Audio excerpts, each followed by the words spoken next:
Hello बच्चों, good morning to all of you. आज हम लोग हिंदी मीडियम का 36वां क्लास करने वाले हैं, क्लास 36। ओके, तो आज हम पढ़ेंगे कि एक समान विद्युत क्षेत्र में स्थित विद्युत द्विध्रुव पर बल आघूर्ण का मान कितना होता है। ओके, तो चलिए हेडिंग देते हैं हम लोग। ये हिंदी मीडियम का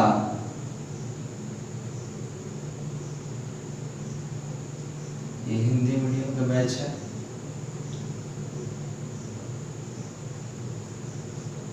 और ये क्लास 36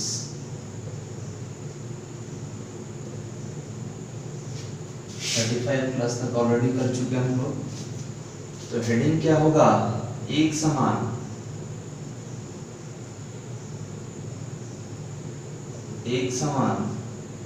विद्युत क्षेत्र में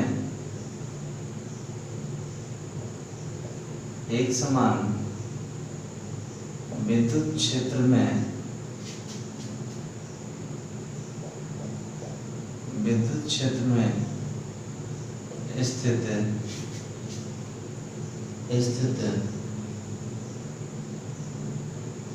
विद्युत द्विध्रुव पर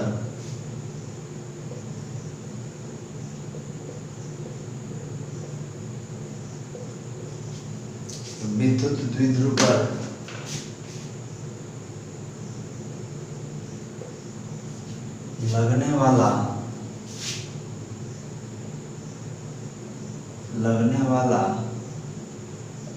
बल आघूर्ण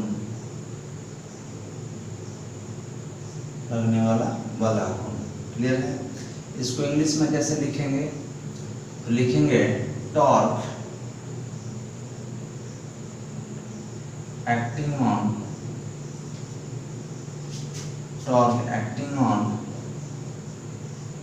electric dipole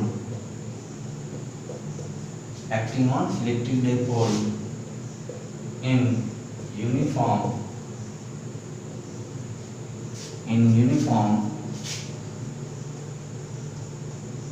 electric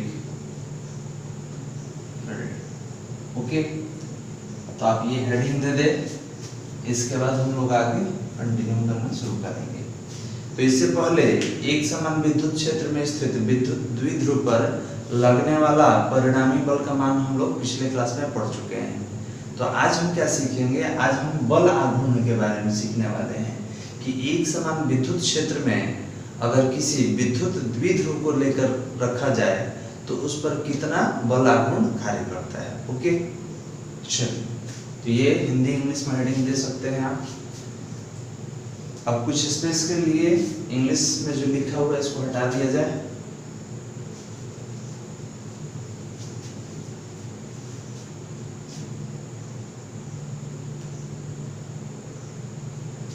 ओके,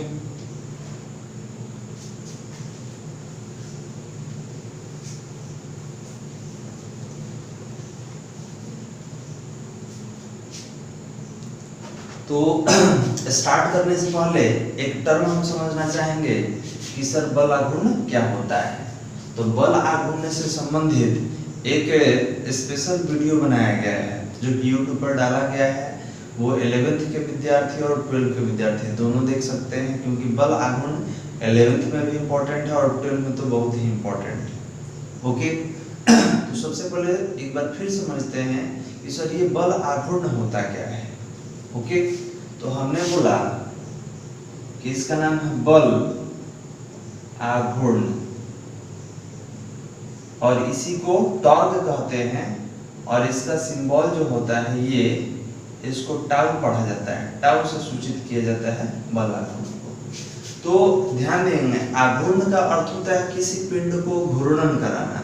इसका अर्थ ये है कि सर बल आघूर्ण एक प्रकार का बल है जो किसी पिंड में घूर्णन गति को उत्पन्न करता है। क्लियर है? अब हमने बोला कि if we have a rod, हमारे पास कोई एक रॉड है, ये स्केल है, ठीक है। हमने बोला कि एक काम कीजिए, ये स्केल को घुमा दीजिए, घूर्णन गति कराइए।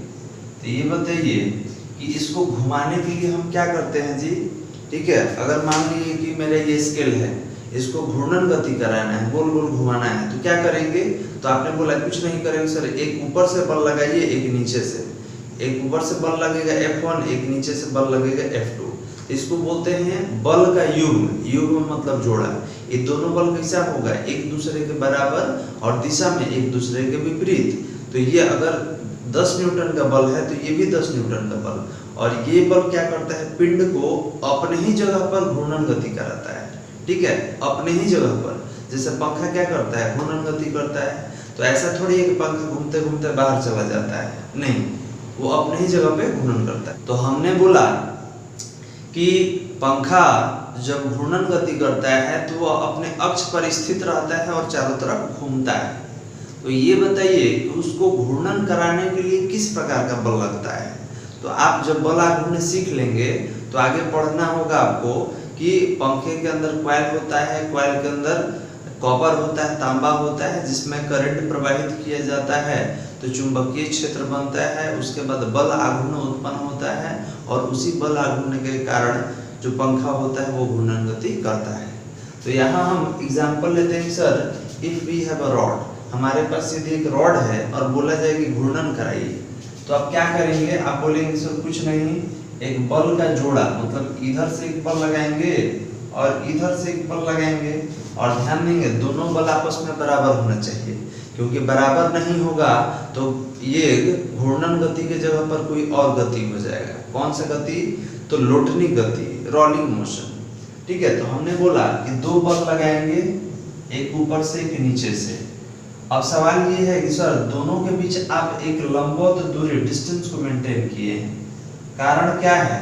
तो हम बल नजदीक भी लगा सकते हैं, इसको यहाँ पे, इसको यहाँ पे और इसको यहाँ भी लगा सकते हैं, लेकिन कारण क्या है कि जितना ही केंद्र के नजदीक बल लगाइएगा तो बल का परिमाण अधिक होगा, और जितना ही केंद्र से अधिक दूरी पर आप बल लगाएंगे तो बल का परिमाण कम होता है, अर्थात आपको कम बल लगाना पड़ता है पिंड को घूर्णन कराने में।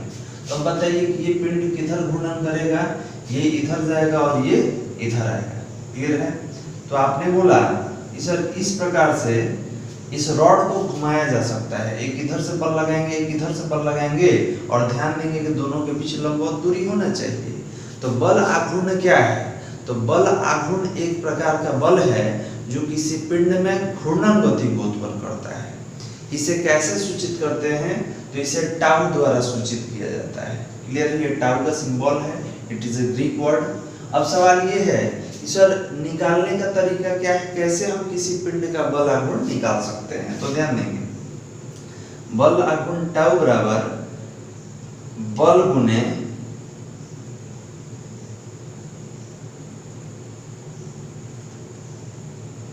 लंबवत दूरी। तो ध्यान देंगे, आप एक बल का युग्म लिए हैं, एक ऊपर बल लगाए हैं, एक नीचे बल लगाए हैं, तो दोनों तो बल बराबर है, तो दोनों में से किसी एक का परिमाण ले लीजिए। तो हमने बोला कि दोनों में से किसी एक का परिमाण और इनके बीच का लंबवत दूरी। अब बताइए यहाँ पे 2 सेंटीमीटर, 3 सेंटीमीटर, 5 सेंटीमीटर का कुछ भी दूरी होगा ना जी, तो इनके बीच का लंबवत दूरी। तो लंबवत दूरी हो या कोई भी दूरी हो, तो दूरी कैसे लिखे हैं जी? r से। तो ये कितना हो गया? टाउ बराबर F/r। तो आपको याद रखना है कि बल आघूर्ण क्या है? तो बल आघूर्ण भी एक प्रकार का बल है जो किसी पिंड में घूर्णन गति को उत्पन्न करता है। और बल आघूर्ण निकालने के लिए क्या होना चाहिए? तो बल आघूर्ण निकालने के लिए हमको एक बल होना चाहिए हमारे पास, और उन बलों के बीच लंबवत दूरी का होना अनिवार्य है। ओके, तो ये था बल आघूर्ण का जानकारी। अब हम थोड़ा आगे बढ़ते हैं और अपने टॉपिक पे आते हैं कि सर इलेक्ट्रिक फील्ड में विद्युत द्विध्रुव में रखने पर क्या होता है। इससे संबंधित एक स्पेशल वीडियो बनाकर YouTube पर रखा गया है, आप उसको पढ़ सकते हैं, समझ सकते हैं।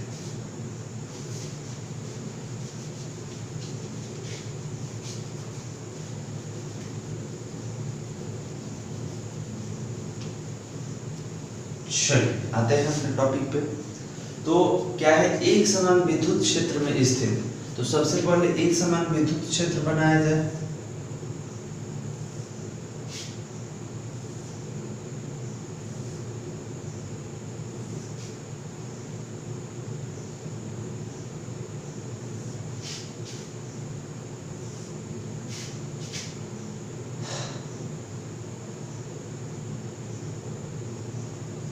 तो हमने यहाँ पर एक समान विद्युत क्षेत्र बनाया, यहाँ आप लिख भी सकते हैं एक समान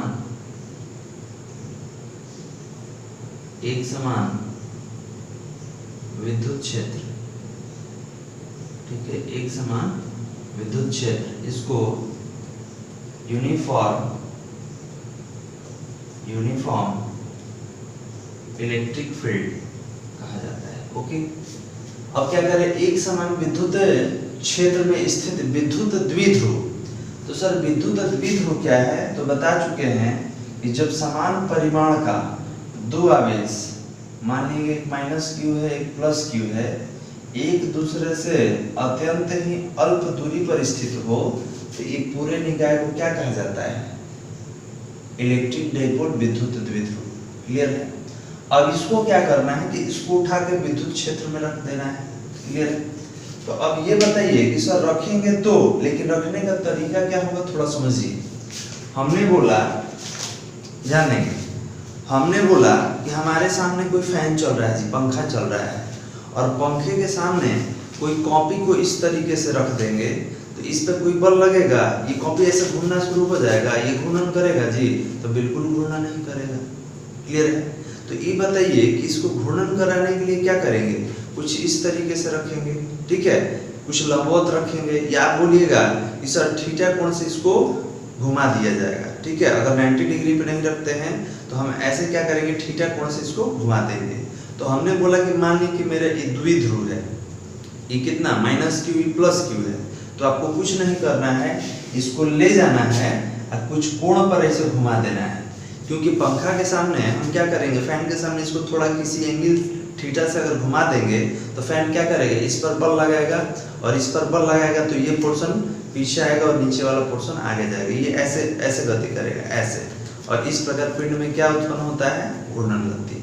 तो हमने बोला कि ये जो आपका डाइपोल है, इस डाइपोल को इलेक्ट्रिक फील्ड में ले जाइए, विद्युत क्षेत्र में ले जाइए, लेकिन इसको ऐसे ले जाएंगे और ले जाकर थीटा एंगल पे रखेंगे, क्योंकि जब तक थीटा एंगल पे नहीं रखिएगा ये जो फील्ड है इस विद्युत द्विध्रुव में घूर्णन गति उत्पन्न नहीं कर पाएगा। क्लियर है। तो हमने बोला कि इस डाइपोल को ले जाकर इसमें रख दिया गया।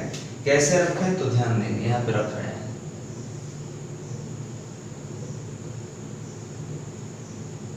देखिए, तो यहाँ पे इसका नाम क्या है जी, तो आपने बोला कि सर ये प्लस क्यू है, इसका नाम क्या है, तो ये माइनस क्यू है। क्लियर है। अब इनके बीच का दूरी कितना लिया गया है, तो आपने बोला कि सर इनके बीच का दूरी 12 लिया गया है। ओके, जगह का नाम ले लीजिए, तो इसका ए नाम ले लीजिए, इसका बी नाम ले लीजिए। अब ध्यान देंगे, जब हम बनाना शुरू करेंगे, ठीक है, तो हमको एक लंबवत दूरी चाहिए। तो लंबवत दूरी अगर देखिए आवेश इस प्रकार से है तो आप लंबवत दूरी बता सकते हैं, लेकिन आवेश जब इस तरीके से हो जाए, थीटा कोण से घूम जाए, तो इनके बीच लंबवत दूरी बताना मुश्किल है। तब क्या करेंगे कि दोनों आवेश से एक लंब डालेंगे, एक यहाँ से लंब डालेंगे, एक इधर से लंब डालेंगे।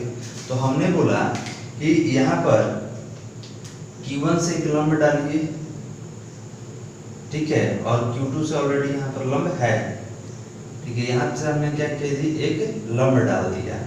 अब ये यहाँ से यहाँ तक का क्या बताएगा, ये लंबवत दूरी, ये लंब हो गया, ये पॉइंट ना सी ले लिया जाए। तो ये जो ऊपर से खींचे हैं ये क्या है, तो ये लंब है, परपेंडिकुलर खींचा गया है, और ये इस क्षैतिज के साथ कितना कोण बनाएगा जी, थीटा। मतलब हम विद्युत द्विध्रुव को क्षैतिज के साथ कितना कोण पे रखे हैं, थीटा कोण पे रखे हैं। यहाँ से एक हमने लंब डाला और यहाँ से एक लाइन खींचा गया, बिंदु सी पर हमको देखा गया, बिंदु सी पर हमने देखा कि प्लस क्यू और माइनस क्यू दोनों पॉइंट एक जगह मिल रहा है। क्लियर है। तो लंबवत दूरी लेना होगा तो एक कोण का सामने वाला भुजा लंबवत दूरी होगा। अब यहाँ पे कुछ डाटा हमको लिखना होगा, इसको ले जाकर ऑलरेडी हम लोग रख चुके हैं। डाटा क्या है जी, तो डाटा ये है कि सर अगर हमको यूज होगा आगे साइन थीटा का, तो साइन थीटा बराबर कितना होता है, लंब बटा कर्ण, परपेंडिकुलर बाय हाइपोटेनस। तो हमने बोला कि परपेंडिकुलर ये कोण का सामने वाला भुजलंब होता है, ये आधार होता है और ये कर्ण होता है। तो परपेंडिकुलर लंब कितना है BC और कर्ण कौन है 2a। तो यहाँ से अगर BC निकालना हो तो ये कितना हो जाएगा जी 12 sin थीटा। क्लियर है?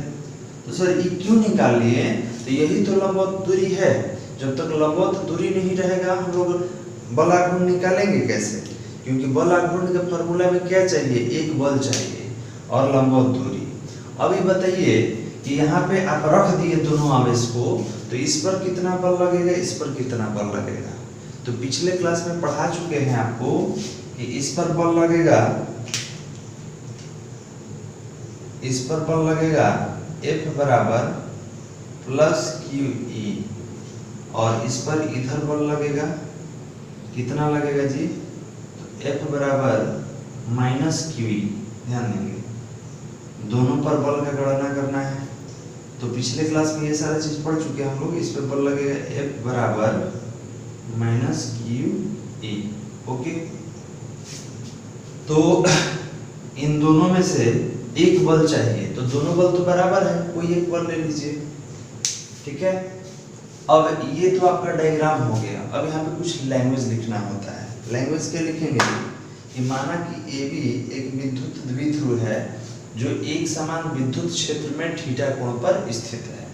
ठीक है, तो सबसे पहला कार्य क्या होगा कि आप डायग्राम बना लेंगे और डायग्राम के बाद एक लैंग्वेज लिखेंगे। माना कि AB एक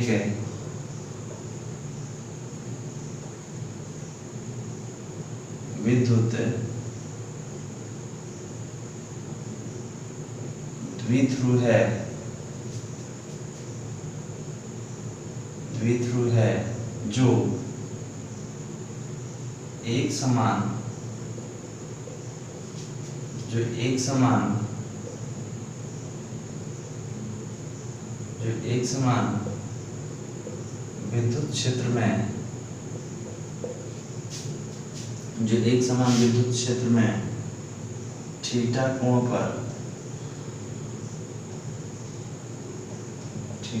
पर स्थित है।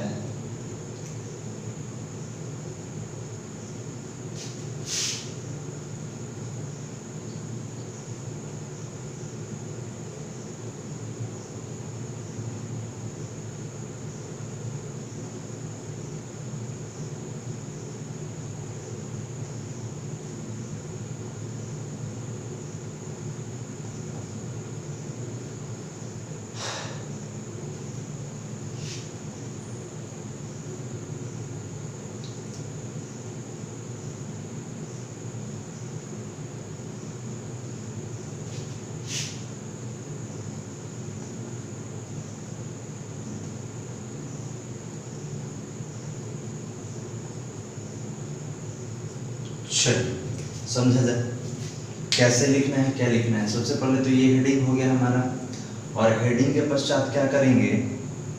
तो हेडिंग के पश्चात आप ये लैंग्वेज लिख लेंगे। क्या लिखेंगे कि माना कि AB एक विद्युत द्विध्रुव है जो एक समान विद्युत क्षेत्र में थीटा कोण पर स्थित है। विद्युत द्विध्रुव पर कार्यरत परिमाण में बराबर तथा दिशा में विपरीत ये दोनों बल मिलकर एक बल युग्म का निर्माण करते हैं। यह बल युग्म द्विध्रुव को घूर्णन कराने का प्रयास करता है। ठीक है, ये हेडिंग होगा, उसके बाद ये लैंग्वेज लिखेंगे और इसके बाद ये डायग्राम बनाएंगे। ठीक है, बहुत बच्चे क्या करते हैं कि पहले डायग्राम बना के लैंग्वेज लिखते हैं, तो कोई प्रॉब्लम नहीं है, आप किसी भी तरीके से लिख सकते हैं। लेकिन ध्यान ये देना है कि जो आप लैंग्वेज लिख रहे हैं वो सारा डायग्राम में मेंशन होना चाहिए। ओके, तो आप कुछ भी कर सकते हैं, ये पहले लैंग्वेज लिख के डायग्राम बनाइए या डायग्राम बना के लैंग्वेज लिखिए। ध्यान ये देना है कि जितना लिखिएगा सारा डायग्राम इसमें मेंशन होना चाहिए। ओके, तो हम क्या करेंगे? तो हमने बोला कि ये विद्युत क्षेत्र है, ये विद्युत बल रेखा है और इस विद्युत क्षेत्र में AB एक विद्युत द्विध्रुव है जो जिसको रखा गया है और इस पर परिमाण में बराबर, देखिए परिमाण में बराबर तथा दिशा में विपरीत दो बल काम कर रहा है।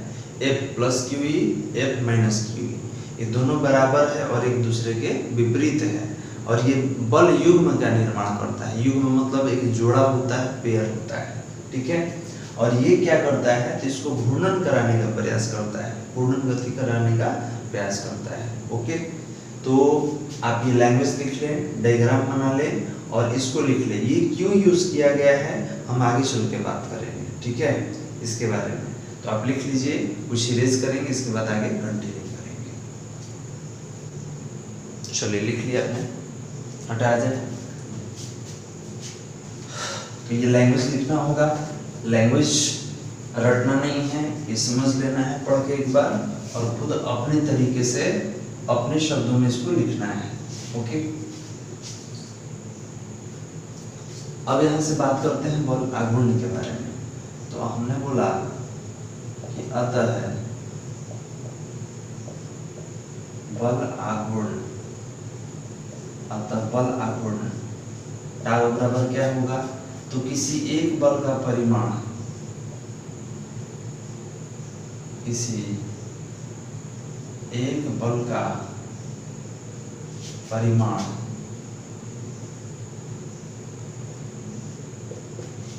और गुना दोनों बलों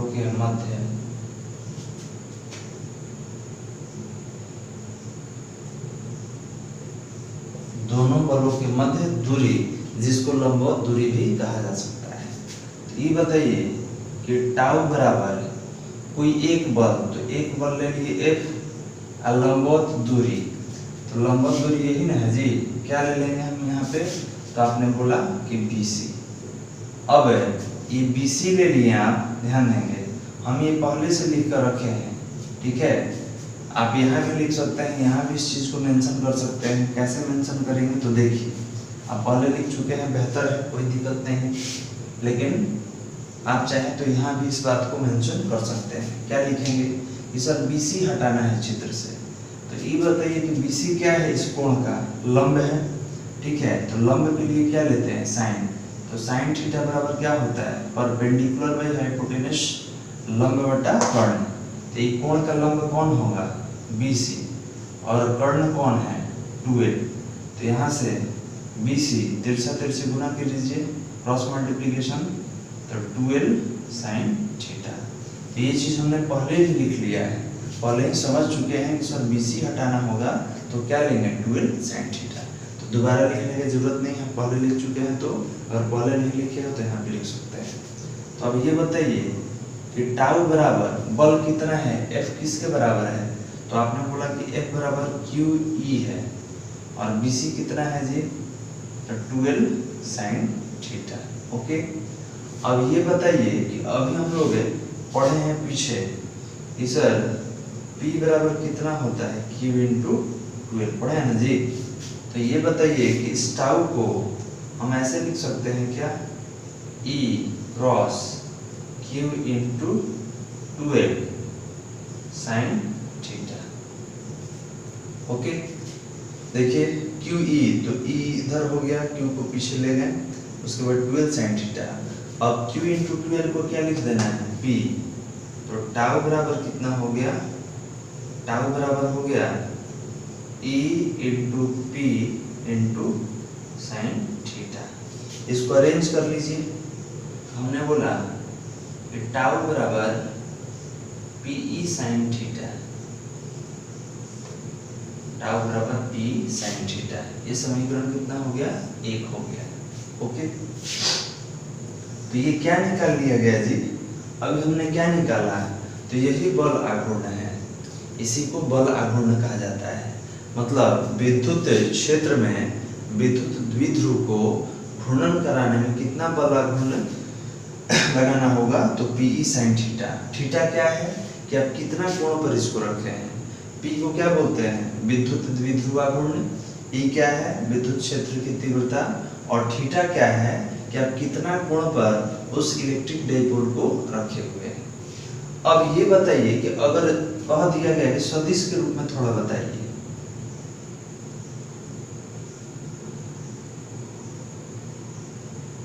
कि सर सदिश रूप में ही कैसा होता है। तो याद कीजिए कि हम लोग पढ़े थे 11th में a क्रॉस b के बारे में कि a क्रॉस b कितना होता है, ab sin थीटा। तो ये बताइए कि अगर ab sin थीटा लिखा हुआ है तो उसको a क्रॉस b बना लेंगे, या कहीं पर a क्रॉस b लिखा है तो उसको क्या बना लेंगे, ab sin थीटा। तो यहाँ भी बिल्कुल उसी तरीके से दिखाई दे रहा है कि ab sin थीटा। तो क्या इसको ऐसे लिख सकते हैं, टाउ बराबर p क्रॉस e, क्या लिख सकते हैं, टाउ बराबर p क्रॉस e।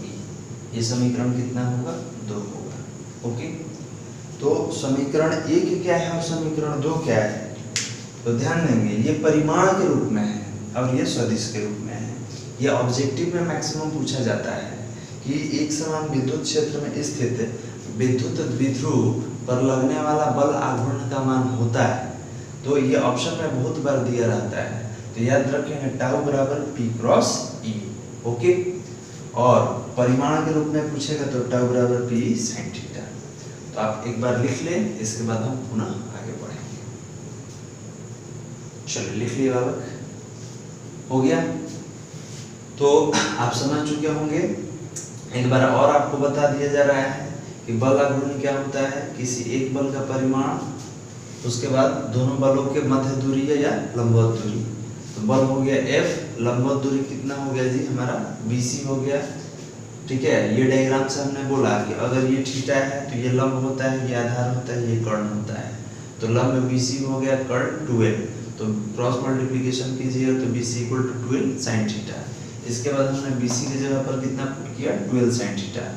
F बराबर कितना है, तो यहाँ से वहाँ से कहीं से लीजिए QE, क्योंकि हमको केवल परिमाण लेना है, उसका प्लस और माइनस नहीं लेना है। तो हमने बोला कि QE × 12 sin थीटा। E को आगे कीजिए, Q को पीछे करेंगे और 12 sin थीटा। इसके बाद हमने पढ़ा है कि Q × 12 क्या होता है जी, P होता है। तो इन दोनों को इसको रिप्लेस कर दिया गया, किससे रिप्लेस कर दिया गया, P से। उसके बाद हमने अरेंज कर दिया किसमें, तो P sin theta. That is equation first. अब कह देगा कि इसको सदिश के स्वरूप में लिखिए। तो हम पढ़ चुके हैं कि a cross b ab sin theta होता है, इसको क्रॉस प्रोडक्ट कहा जाता है। क्लियर है। तो हमने क्या किया कि ab sin थीटा के रूप में था, तो इसको किस रूप में हमने बना लिया, a क्रॉस b।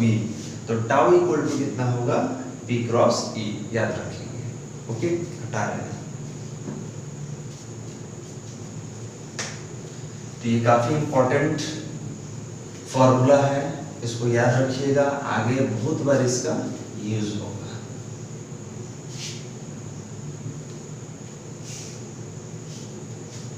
अभी इक्वेशन कितना निकाला हमने, 1 और 2।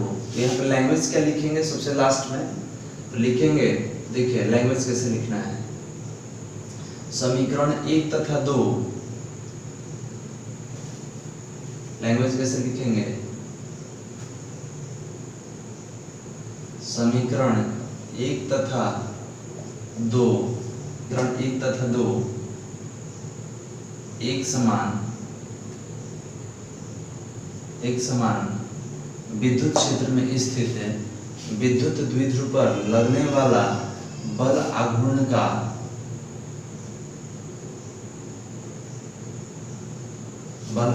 का आवश्यक व्यंजक है। व्यंजक मतलब सूत्र या फॉर्मूला।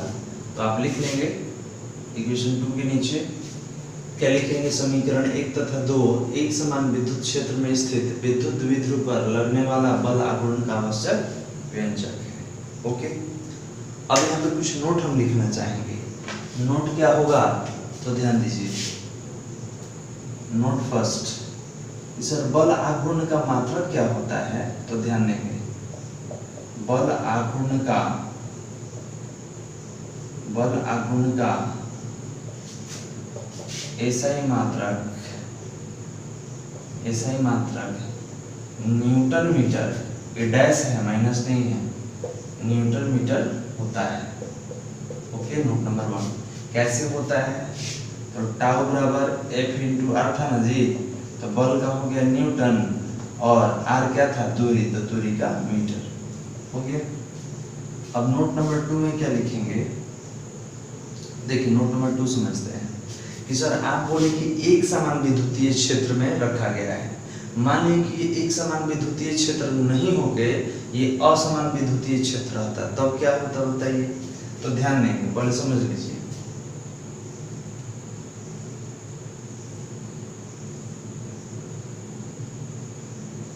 हमने यहाँ पर विद्युत क्षेत्र लिया जो असमान है और इसमें किसको रखा गया जी, तो इसमें इलेक्ट्रिक डाइपोल विद्युत द्विध्रुव को रखा गया। ये कौन है प्लस क्यू, ये कौन है माइनस क्यू, क्लियर है। और इनके बीच का दूरी कितना लिया गया है, 12 लिया गया है इनके बीच का दूरी। तो अगर ये असमान विद्युतीय क्षेत्र है, ठीक है, इसका मतलब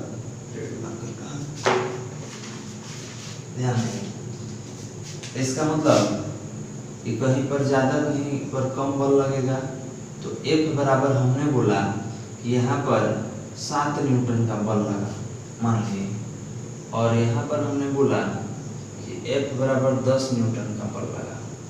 तो एक को F1 कर लीजिए, एक को F2 कर लीजिए, क्योंकि एक समान रहता तो यहाँ भी 7 न्यूटन लगता, यहाँ भी 7 न्यूटन लगता।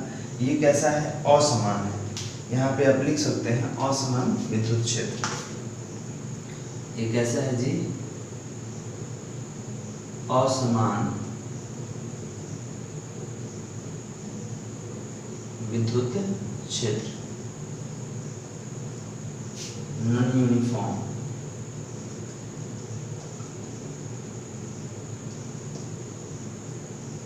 Non uniform electric field. Okay, तो देखिए ये क्यों बता रहे हैं, क्योंकि आपको ये जानना होगा कि सर एक समान विद्युत क्षेत्र में रखे तो क्या हुआ, और मान लीजिए कि ये विद्युत क्षेत्र एक समान ना होकर असमान होता तब क्या होता। तो हमने बोला कि इस आवेश पर एक जगह 7 न्यूटन का बल लगता और दूसरे जगह 10 न्यूटन का बल लगता। ओके, तो ये बताइए कि इस पे परिणामी बल कितना हुआ। इस पे परिणामी बल नेट फोर्स कितना लगा। तो आपने बोला कि सर यहाँ पे ज्यादा में से कम को घटाएंगे, तो F2 minus F1 equal to 3 Newton. ठीक है, तो जो बल आघूर्ण होता है पिंड में, घूर्णन गति किसके कारण होता है, तो समान परिमाण के बल के कारण। तो ये जो 10 न्यूटन का बल है इसको दो भाग में बांटिए, 7 न्यूटन प्लस 3 न्यूटन। तो हमने बोला कि 7 न्यूटन और इस 7 न्यूटन के कारण ये जो डाइपोल है विद्युत द्विध्रुव है, इस फील्ड में घूर्णन गति करेगा। लेकिन जो ये 3 न्यूटन का एक्स्ट्रा बल लगा है जिसको नेट फोर्स कहा गया है, ये 3 न्यूटन के बल के कारण इसमें रैखिक गति आ जाएगा। तो इसमें दो गति होगा। अगर ये द्विध्रुव एक समान विद्युत क्षेत्र में होगा तो केवल घूर्णन गति करेगा, लेकिन असमान विद्युत क्षेत्र में रखिएगा तो आपका विद्युत द्विध्रुव रैखिक गति और घूर्णन गति दोनों गति करेगा। और जब दोनों गति एक साथ मिल जाता है तो उसको हम लोग रोलिंग मोशन, रोटेटिंग गति कहते हैं। जैसे पहिए का गति गोल गोल भी घूमता है और एक जगह से दूसरी जगह भी जाता है।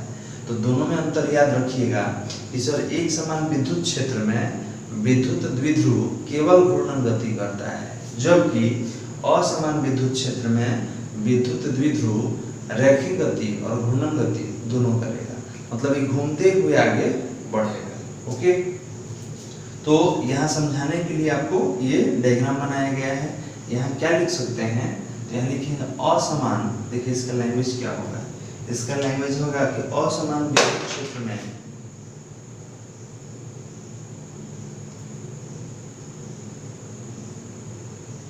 असमान विद्युत क्षेत्र में असमान विद्युत क्षेत्र में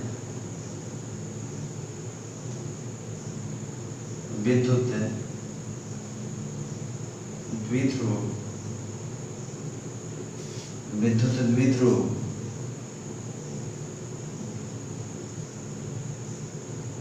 घूर्णन गति तथा रैखिक गति दोनों करता है।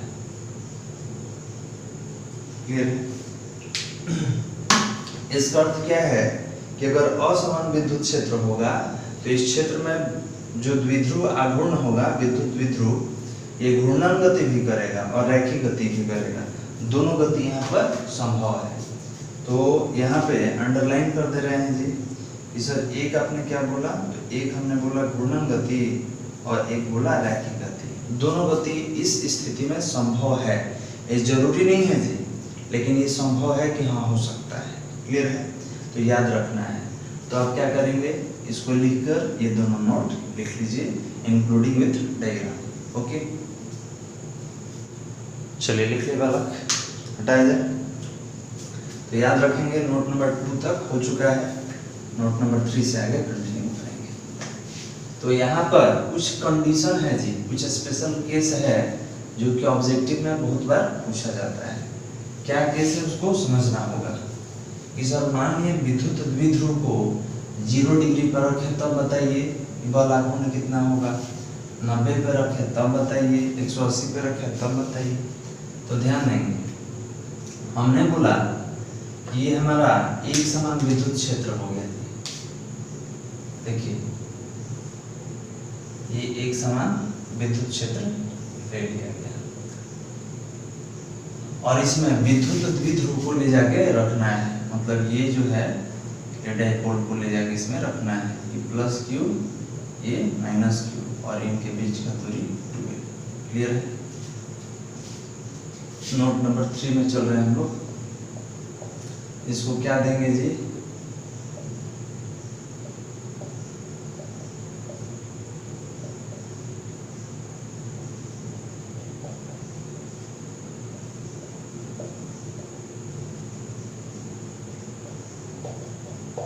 स्पेशल कंडीशन, विशेष स्थितियां। अब क्या है जी, तो हमने बोला कि ये किसका डायग्राम बना दिए, तो ये है विद्युत बल रेखा और ये इलेक्ट्रिक फील्ड का डायरेक्शन हो गया। और हमने बोला कि सबसे पहले ये बताइए कि टाउ बराबर कितना है, तो टाउ बराबर है पीई साइन थीटा। इसका मतलब कि बल आघूर्ण कितना होगा ये डिपेंड करता है थीटा पर। तो आप डाइपोल को कितने तरीके से रख सकते हैं। अगर मान लीजिए कि यह आपका विद्युत द्विध्रुव है, यहाँ पर माइनस क्यू आवेश, यहाँ पर प्लस क्यू आवेश, तो इसको आप ले जाके फील्ड में कितने तरीके से रखते हैं। तो आपने बोला सर सबसे पहले तो ऐसे रखेंगे, तो ये बताइए कि इस तरीके से रखिएगा तो इलेक्ट्रिक फील्ड, और इसको पी बोलते हैं जी। आप अगर पढ़े होंगे विद्युत द्विध्रुव आघूर्ण तो मालूम होगा कि विद्युत द्विध्रुव आघूर्ण का डायरेक्शन कहाँ से कहाँ तक होता है, तो from negative terminal to positive terminal, minus से प्लस की ओर होता है। ये हम लोग पढ़ चुके हैं। तो हमने बोला कि अगर इसको भी ले जाके हम इलेक्ट्रिक फील्ड में इसी तरीका से रख दें तो ये विद्युत क्षेत्र रेखा के समानांतर होगा। तो जब विद्युत बल रेखा के समानांतर होगा तो P और E के बीच कोण कितना बनेगा, 0 डिग्री, एक कंडीशन। फिर हमने बोला कि इसको ले जाके ऐसे लंबवत रख दीजिए, तो E हो गया और P हो गया ऐसे लंबवत, तो यहाँ पे थीटा कितना बनेगा, 90 डिग्री। दूसरा केस, फिर हमने बोला इसको ले जाके उल्टा रख दीजिए, ठीक है, मतलब पहले 0, 90, 180, 270 और 360। तो बहुत सारा केस हम लोग अरेंज कर सकते हैं। तो एक एक केस लेके चलेंगे जी। क्या लेके चलेंगे, तो 1 नंबर में जब P तथा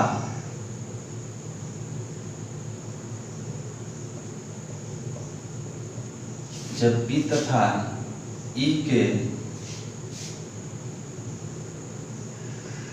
बीच का कोण 0 डिग्री हो तो अब देखिए कह रहा है कि पहले स्थिति में क्या कह रहा है कि P और E के बीच कोण कितना होना चाहिए, 0 डिग्री। तो इसका मतलब कि इसको उठाना है और ले जाके इसी तरीका से इसको रख देना है।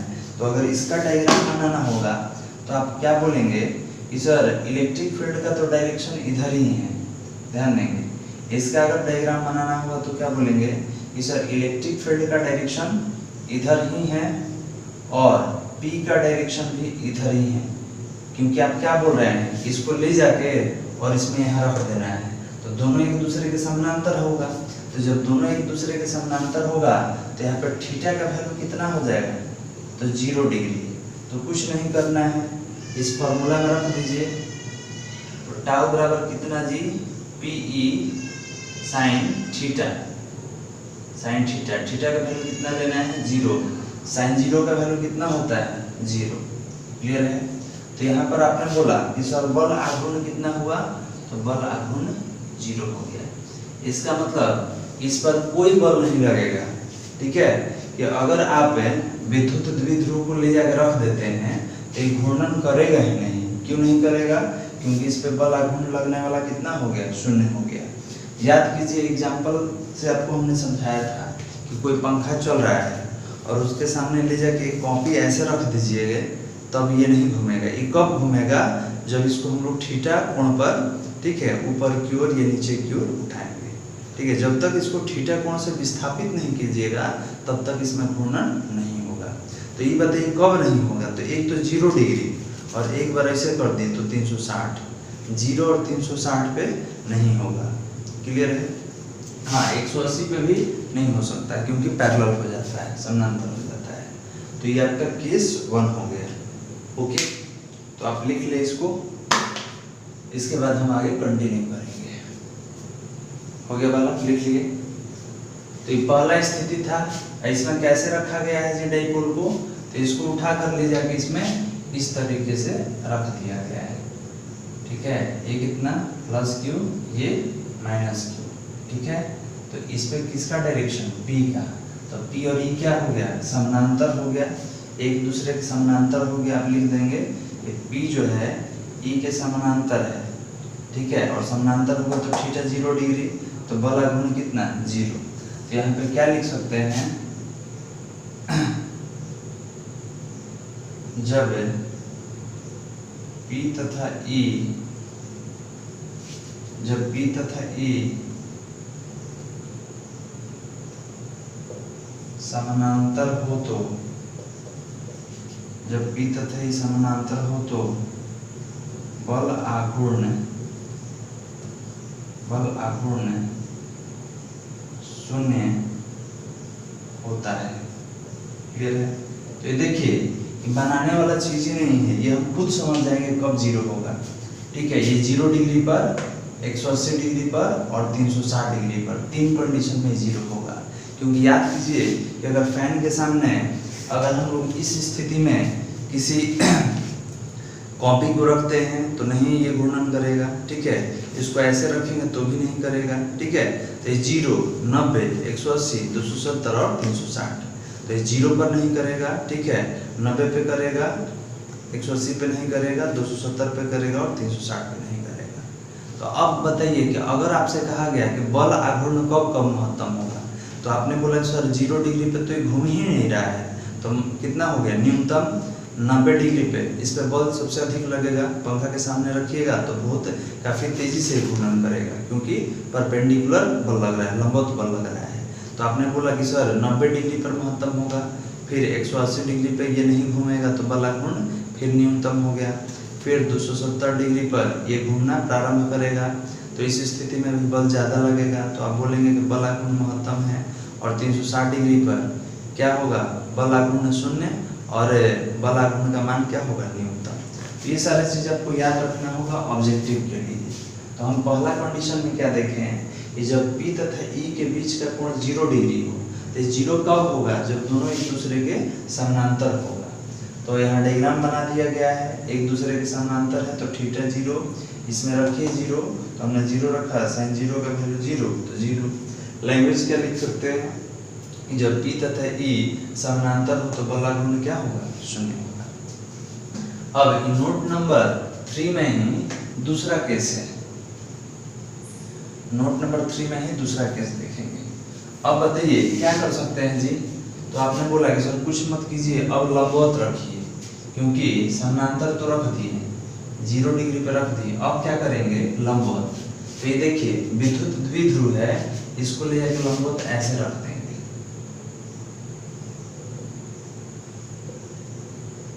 ये प्लस क्यू, ये माइनस क्यू। तो अब बताइए कितना डिग्री का कोण बनाया जी, 90 डिग्री। तो यहाँ पे बल महत्तम होगा कि न्यूनतम होगा, तो ऐसे ही दिखाई दे रहा है कि जब पंखे के सामने अगर इस पेन को इस तरीके से रखेंगे तो सबसे ज़्यादा बल लगेगा, ऐसे रखिएगा तो नहीं लगेगा, ऐसे रखेंगे तो सबसे ज़्यादा बल लगता है। तो 2 नंबर में आते हैं, जब P तथा E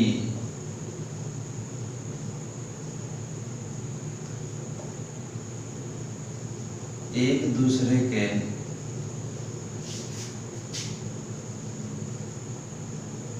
लंबवत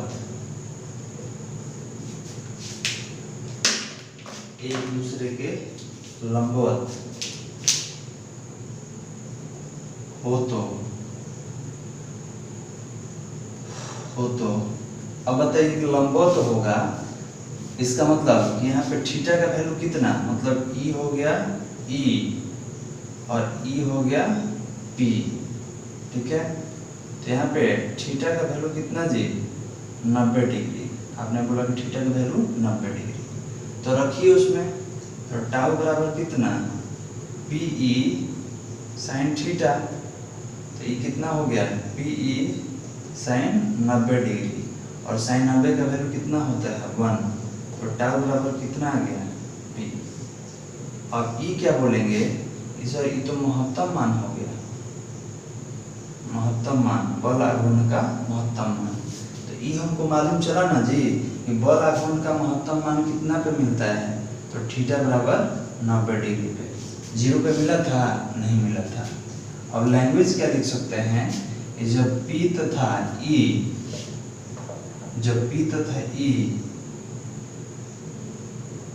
एक दूसरे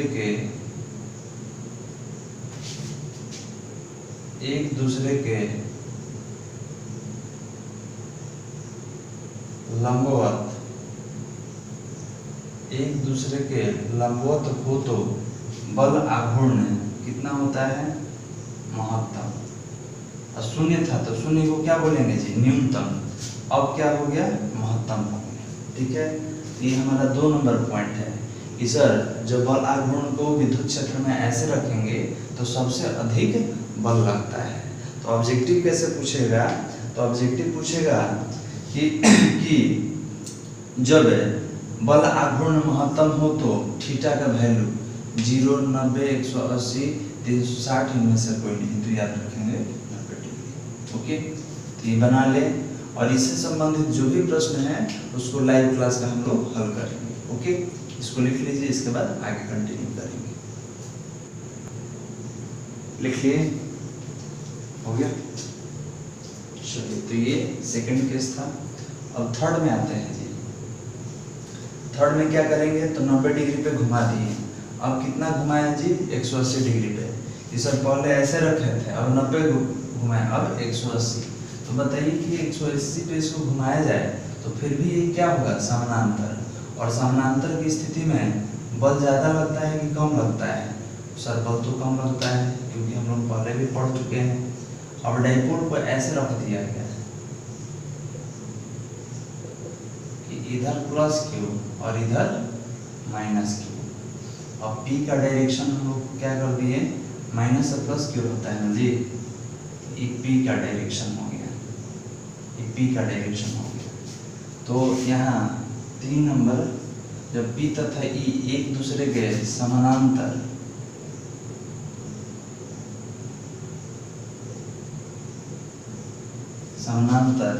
तथा विपरीत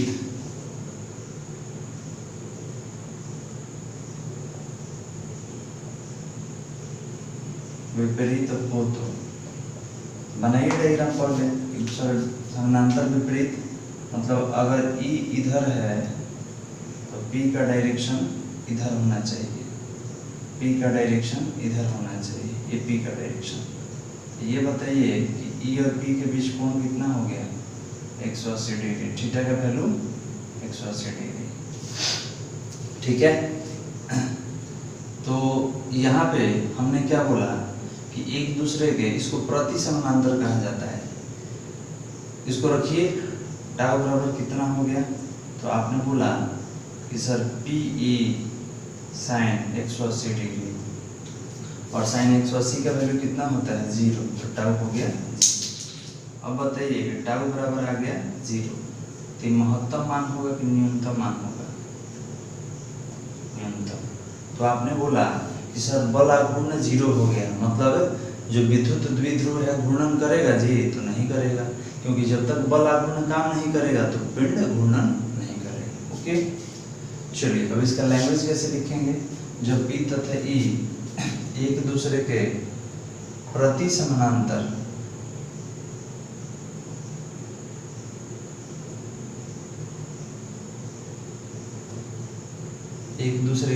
समानांतर मतलब विपरीत हो तो क्या होगा? न्यूनतम होगा। तो लैंग्वेज लिख लीजिए। इसके बाद अब देखिए यहाँ तक हम निकाल चुके हैं 270 पे महत्तम, 360 पे न्यूनतम। तो जैसे जैसे हमने बनाया है इस तरीके से आपको आगे चेक करना है। अब इसके बाद हम डायरेक्ट सबके बारे में लिख देंगे। ओके, लिख लीजिए इसको।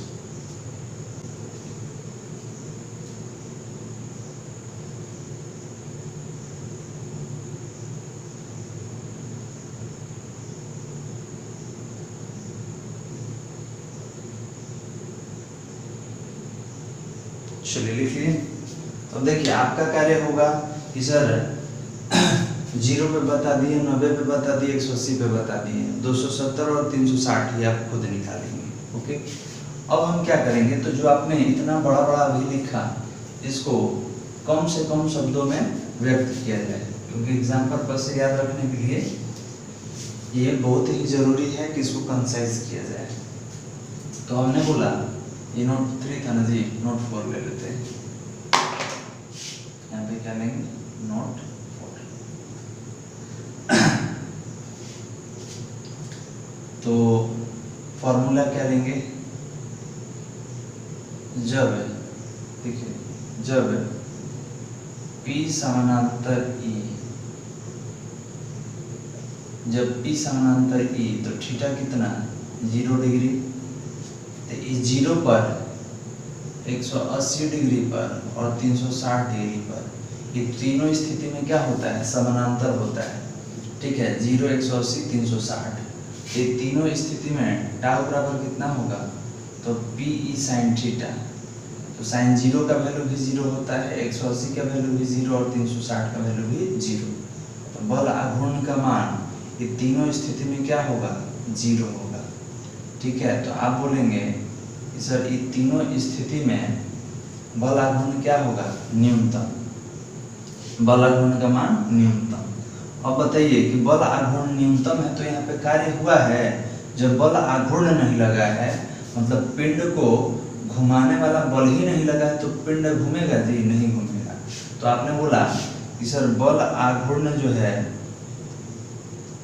बल आघूर्ण ये कितना है? न्यूनतम है। न्यूनतम है। तो यहाँ पे पूछेंगे कि कार्य कितना हुआ, तो आप बोलेंगे कार्य नहीं हुआ है। कार्य नहीं हुआ है। क्यों? कार्य कब होगा? जब इसका वैल्यू पूछाएगा तब ना जी।